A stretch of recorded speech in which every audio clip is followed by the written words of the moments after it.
Good afternoon. We are following a developing story right now here in Charleston. Two police officers with the Charleston Police Department are on paid administrative leave while the investigators look into a video showing force used, shot by a bystander.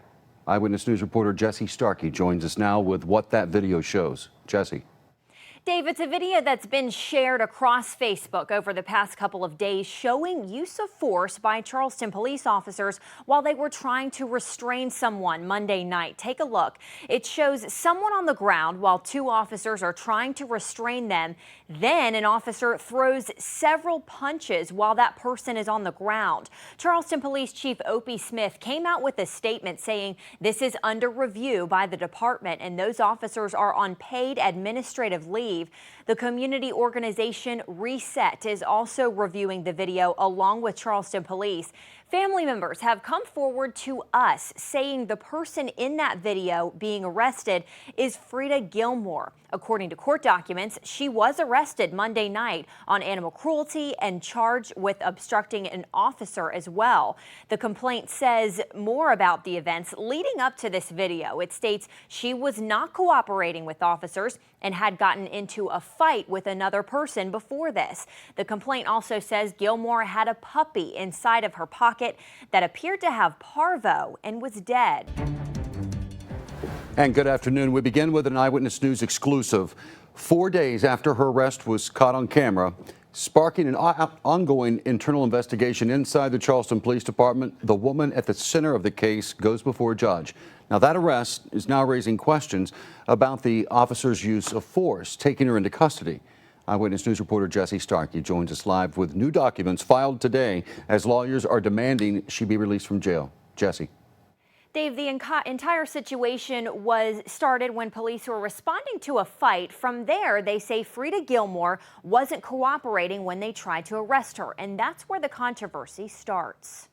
Ms. Gilmore, if you'll come on up, we'll do your financial.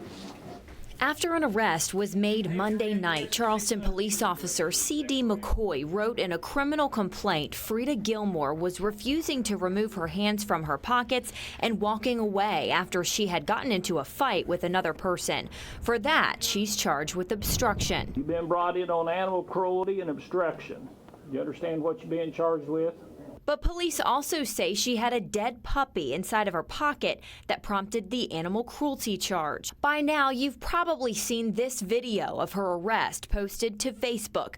Now the Kanawha County Public Defender's Office is demanding she be released from jail, filing a motion yesterday saying there is no information to support she mistreated the dog. Police say it appeared to have parvo. It goes on to say her arrest is in question and the South Central Regional Jail is dangerously overcrowded, and Gilmore should not be there for misdemeanor charges. Gilmore's family confirms to Eyewitness News it's her in the video, saying she was on the ground when she was punched by the officer, but it's not clear, and police will not say whether she was in handcuffs. It's also not clear what happened before the video started, and Chief of Police Opie Smith has refused on-camera interviews about the investigation. We do know the two officers are on paid administrative leave, and a use of force investigation shouldn't take longer than a few weeks. First here tonight at 6, new information about a controversial arrest. Two officers now on leave after cell phone video spread, raising the question about use of force. After filing a Freedom of Information Act request with the Charleston Police Department, we were given dash cam video today showing what led up to that arrest. Eyewitness News anchor Whitney Wetzel is handling this story for us tonight and is here now after viewing that video today. Whitney? Yeah, well, the video shows a different perspective from the second officer who arrived there on scene. We also obtained the full police report, which details both officers' accounts of what happened. Patrol units restricted traffic, 159 down St. Louis, Virginia Street West, requesting backup. Just before 9:30 on October 14th, Patrolman Carly McCoy calls for backup after attempting to break up a fight at the Dollar General on Virginia Street West. This is dashcam video from Patrolman Joshua Mina's cruiser when he arrives at that scene. In a police report, Patrolman McCoy explains that while she was trying to arrest Frida Gilmore, who was not cooperating, she took Gilmore to the ground, who continued to roll around, refusing to give McCoy her hands. McCoy says she struck Gilmore in the face multiple times until she was able to secure her left wrist in a handcuff. That's when Gilmore became combative again, attempting to push and kick McCoy.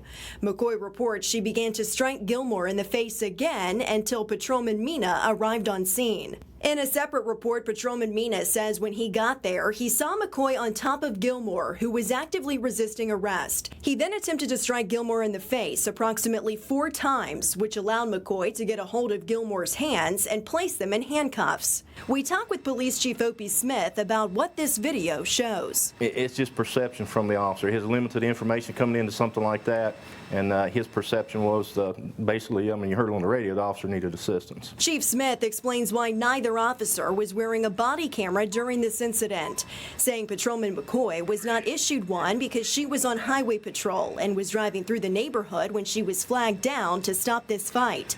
And Patrolman Minas was in his cruiser charging. Periodically through the shift, they will put their body cams on the Chargers, and his body cam, unfortunately, at the time was on the Charger. Chief Smith would not say whether or not he stands behind his officer's actions until the investigation is complete. It'll be on my desk, I'll review it, and then I'll make my decision. New tonight, family members of a woman at the center of that controversial arrest, who you see here in this video, are talking about it. Dash cam video showing what happened right before Frida Gilmore was taken into custody. Her parents plan to sue the city of Charleston, saying they want to see the officers held accountable and that they deserve answers from the police department. Eyewitness News reporter Jessie Starkey sat down with them today. She joins us now with more of what they had to say. Jessie. Callie, Frida Gilmore's family is now planning to sue the city of Charleston, saying the force used on their daughter was uncalled for. They also say she has special needs and this situation should have been handled differently. It was sad. It was upsetting. It made me cry. To see her lay there and get beat like that was just, it was an awful feeling. Frida Gilmore's stepmother, Kimberly Gilmore, has watched the video of this controversial arrest countless times. The more I watch it, the angrier I get, because I feel like that the officers should be held accountable. She and her husband are planning to sue the city, saying the way their daughter was treated was uncalled for. They're also upset she wasn't taken to the hospital after her arrest. When I seen the video, it was real hard. I was just sick. It was real hard work, seeing my daughter, they in the hands of officers treating her like that. Charleston police say Gilmore was resisting arrest and Patrolman Carly McCoy was having a hard time restraining her. Patrolman Joshua Mina was called for backup. He started punching Gilmore several times in the face, he says, to help get her under control. The Gilmore family's attorney, Michael Carey, says the community deserves answers and action should be taken against the officers involved.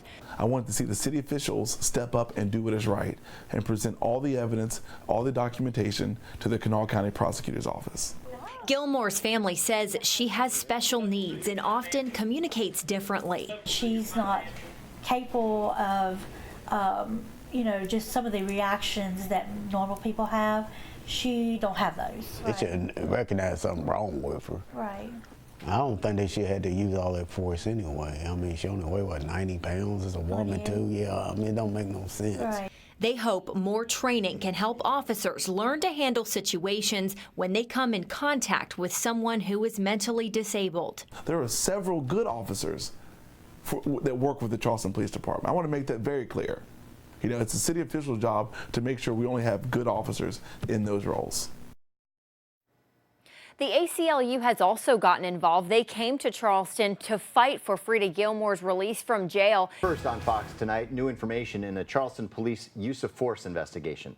Chief Opie Smith saying the 2 officers involved will be going back to work and that their actions were warranted in that arrest that took place 11 days ago. Eyewitness News reporter Jessie Starkey joins us now with what the chief had to say today. Rick, Whitney, Charleston Police Chief Opie Smith stands by his officers' actions and says Patrolman Carly McCoy and Patrolman Joshua Mina will be returning back to work. Over the last 2 weeks, Chief Smith says he, along with city officials and members of Reset, have viewed this dash cam video of the arrest of Frida Gilmore that happened on October 14th. He has come to the conclusion the officers' acts of punching Gilmore to get her under control were justified under the Charleston Police Police Department's policy. That policy states strikes are allowed in situations where active resistance is occurring. Chief Smith reiterated today the strikes were warranted in this situation. He also says he will be meeting with city officials to take a look at the policy, which is now subject to change. He says he doesn't know yet what those changes will be, but they are working on a revised policy. We asked him what he had to say about the pending lawsuit filed by Frida Gilmore's family and his response. I think it's important that they know it's, we know it's an unfortunate situation, but they need to know that we're going to learn from this. We're going to get better from this situation. The police department will also be having a community forum on police use of force. That will be this Tuesday, the 29th at 6:30. They are still picking a location, so we'll let you know as soon as those details are released. New here at 6 tonight. It's been 3 weeks since video of a controversial arrest involving 2 Charleston police officers started circulating on social media. The officers were placed on leave while the city investigated if their use of force was justified. 11 days later, Charleston Police Chief Opie Smith announced that the 2 had been cleared, saying his department's policy allows strikes when a suspect is actively resisting arrest, and further saying that both officers would be returning to work. Both the police chief and the mayor have since said they will review that policy, saying they're open to change. And now there's a renewed focus on body cameras because neither officer was wearing one that night. In tonight's I-Team Report, Eyewitness News anchor Whitney Wetzel takes a deeper look into the capital city's body cam protocol. This is the dash cam video that shows Frida Gilmore's arrest. It's what city officials used to determine if the use of force by 2 Charleston police officers was justified. Neither officer was wearing a body camera during this arrest. The police chief says one officer wasn't issued one that day. The other left his charging in his cruiser. Charleston police have been wearing body cameras since 2016. Now the camera is always rolling, recording video. So all an officer has to do is press a button and the camera will start recording video and audio. The officer can then upload that clip at the end of his shift. Body cameras have proven to be a useful tool in many different situations. Traffic stops, field investigation, crash, assault. Sergeant Matt Webb has been with the Charleston Police Department for 21 years and has been wearing a body camera for the last 3. I love the body cameras. I think they're an awesome tool. We've had officers get assaulted before, and we were able to use the video and almost instantly determine who it was that committed the crime. How is this helpful for you all whenever you go and answer calls? It's one thing to be able to articulate something in a report, but to actually see it taking place, to see the suspect when you're arresting them or see the victim right after we're arriving on scene or as we're arriving on scene, really puts a large impact on a jury. While officers are taught to activate body cameras during interactions with the public, that isn't always the case. A lot of folks don't understand when you're under stress, it's difficult to even push a button. It's difficult to take that camera off the charger and put it on the clip when you're under stress. Another hurdle, Charleston Police Chief Opie Smith says the average body camera only holds a charge for about 7 or 8 hours. That number goes down if they're heavily used, falling far short of the officer's 12-hour shift. Then there's the cost. A body camera costs anywhere between nearly $1,000 to $1,200. Adding in yearly maintenance fees and extra equipment, the price tag for a single body cam goes up to between $1,400 and $1,600. And that doesn't factor in costly video storage. Charleston police have 159 officers and 83 body cameras. 60 of those go to patrol officers. You know, if you have 20, 25 officers working a special event, we just don't have enough. It's not that we're short. The main focus on this was try to get enough to cover patrol division, and we have that. While Chief Smith says more body cameras would be useful, they are somewhat of a luxury. No city, state, or federal law requires officers to have them. In our region, Charleston police use body cameras, but Huntington police do not. Across the state's largest cities, Parkersburg police don't use body cams, but Wheeling and Morgantown police do.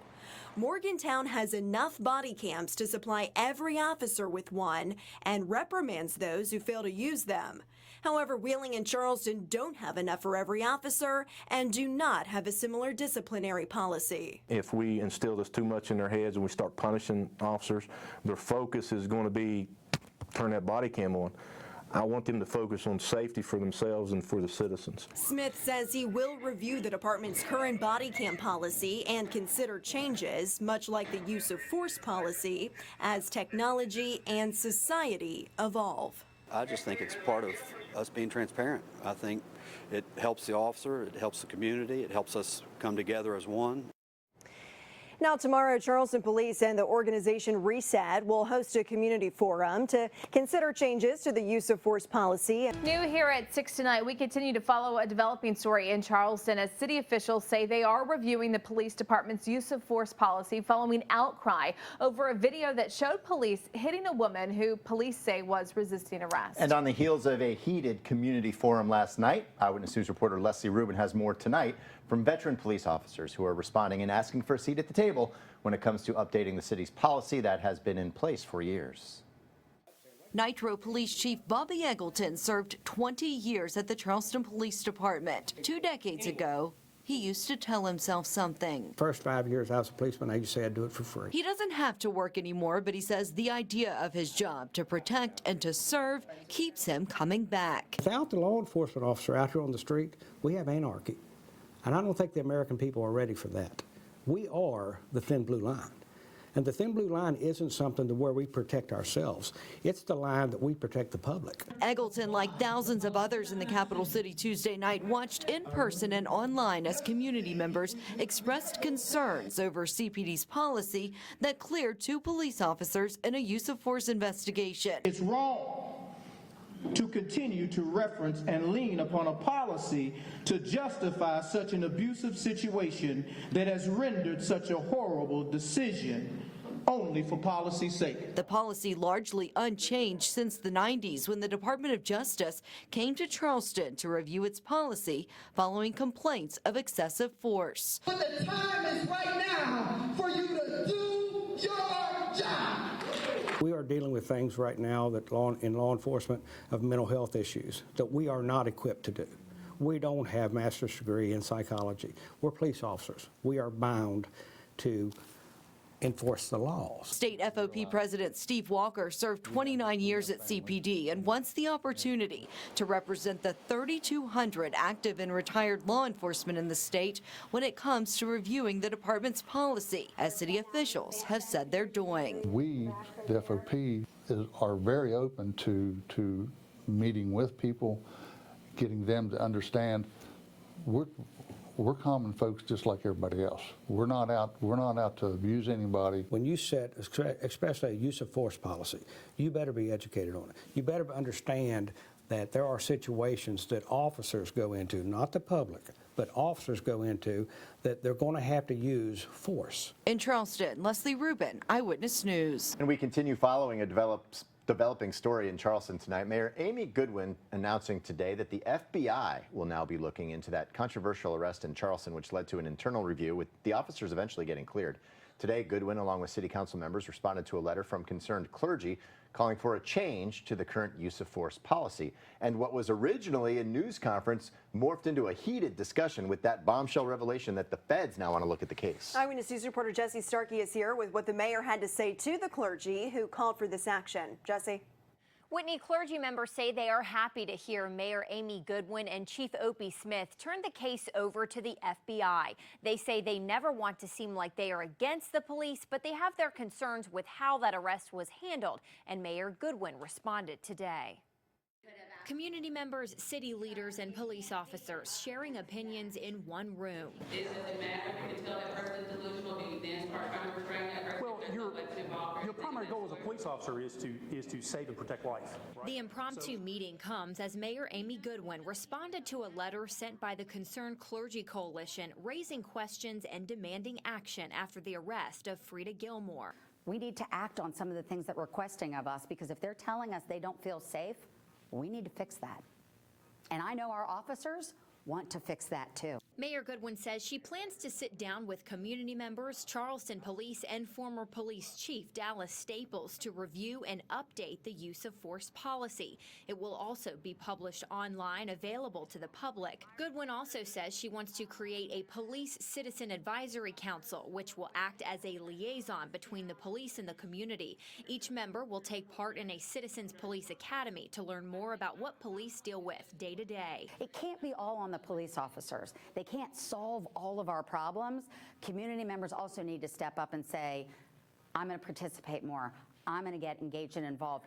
Members of the clergy think the response is a good start, but want to see the actions follow through. We came in knowing that this is going to take a lot of work. It's not going to solve anything overnight. That we're going to have to continue to talk, and we're going to have to continue to push for change. They want their message to be clear. They aren't against police officers, but they say they want a seat at the table when reviewing the policy, and they still have many questions about the arrest of Frida Gilmore. We want to make sure it doesn't happen again, because either way, whether it was within regulation, whether it was not, it was wrong. It was wrong what happened to her.